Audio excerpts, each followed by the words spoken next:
Hello everyone. Today in this video, I'm going to discuss the basic approach of consolidation. So we'll take up an example and see the basic principle. You want to learn the basic principle of the consolidation. Statement of consolidated balance sheet or financial position. I'm going to discuss and we will see the basic solution. So the screen is available now and we will see in the screen there is a basic example.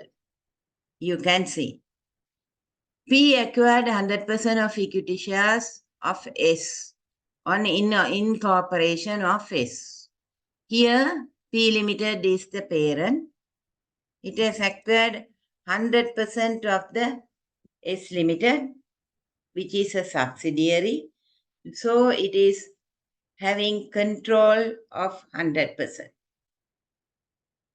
Control is normally taken as more than 50% of the equity shares. Here the 100% of equity shares it has absorbed or bought. So it has taken full control of S Limited. That is on the incorporation of S. That is when the company has been formed. That means there won't be any other previous brought forward balances in the S company. Basically, there won't be any retained earnings. That's what they are trying to say. So we will see. The date of this transaction was 31st December 2001. This is known as the date of acquisition. So we will say that this date as the date of acquisition. The cost of his investment was $120,000. So this is the money that they have paid for the 100% equity shares of S. Who? The P Limited. Now S had net assets, total assets minus total liabilities. That is net assets. Net assets are always total assets minus total liabilities. When it was first set up, 120,000. So that means the total asset 120,000 has been bought for 120,000. There is no extra money P Limited has given. If P Limited has given some extra money to purchase the net assets, for example, if they have purchased for 150,000 instead of 120,000, there will be an element of goodwill for 30,000. That we will come to later. I will explain you some other problems with that. This is actually basic without a goodwill. They are purchasing just 120,000 and net assets also valued 120,000. So we will see the balance sheets or the statement of financial positions as on that date. Which date? As on the date of acquisition. We will see it is on the 31st December 2001.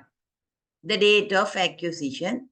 P Limited and S Limited have individual separate balance sheets, financial positions. Property, plant and equipment 640,000 P, S 125,000. Here you see the investment in S. In P Limited balance sheet or financial position, it is shown as 120,000. It is an investment for P Limited. Then you have current assets, both the companies, an equity component, share capital, share premium, and retained earnings. If you see here, it's only P Limited is having retained earning. S Limited didn't have it that date because it was just incorporated. So it hasn't earned any profit before. So there is no retained earnings. The totals are given now. Then the current liabilities for both the companies and the total. Now, what is the technique that we are going to use to consolidate the accounts? That means a consolidated statement of financial position as on the date of acquisition, that is 31st December, how we can provide. So we will see that. Now, if you see, this is the consolidated balance sheet. It's very much easier. We're going to use the principles of consolidations. How we are going to do it. Now, the consolidated statement of balance sheet is not for P Limited. It is for P Group because it includes the subsidiary. So it's called the P Group Consolidated Statement of Financial Position as at 31st December 2001. Now, non-current assets. You see that we are going to add line by line with certain disciplines, certain principles, certain adjustment. What? Property, plant and equipment, we are adding 640,000 P Limited, 125,000 S Limited. The total has come.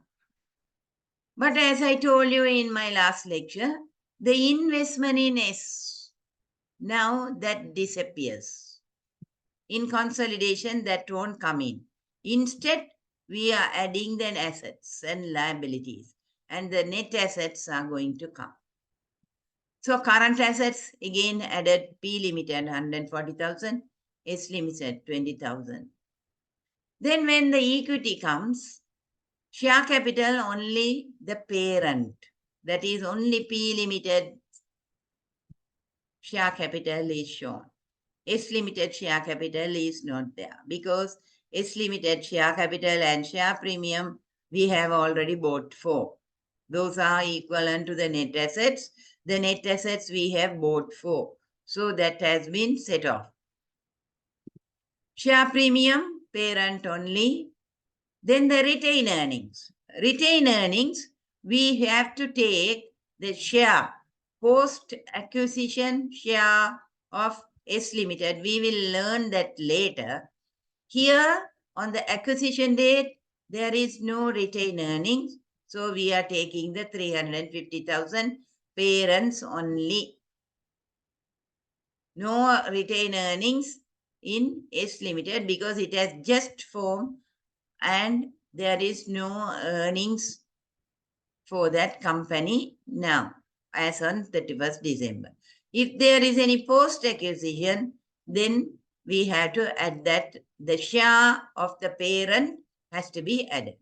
You will ask what will happen to the pre-acquisition. That means before the acquisition. That will be taken as net assets and taken in for the goodwill valuation, goodwill calculation. That we will see later. Now this is the basics of then the current liabilities, 100,000 P Limited, 25,000 S Limited. You are adding that. So the balance sheet balances with another figure of 925,000. So this is how the consolidated statement of financial position is prepared. So we have to see now how we are going to calculate the goodwill. If there is any goodwill, there is a post-acquisition profit and there will be a pre-acquisition profit. How we are going to deal with those?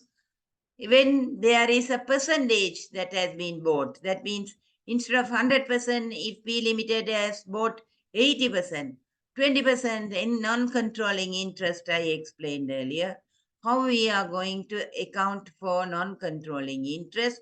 All that we are going to see in the coming videos. For the time being, that's all. And see you all. If you like this video, please subscribe for it. and give your comments in the comments box. See you in the next video. Good luck.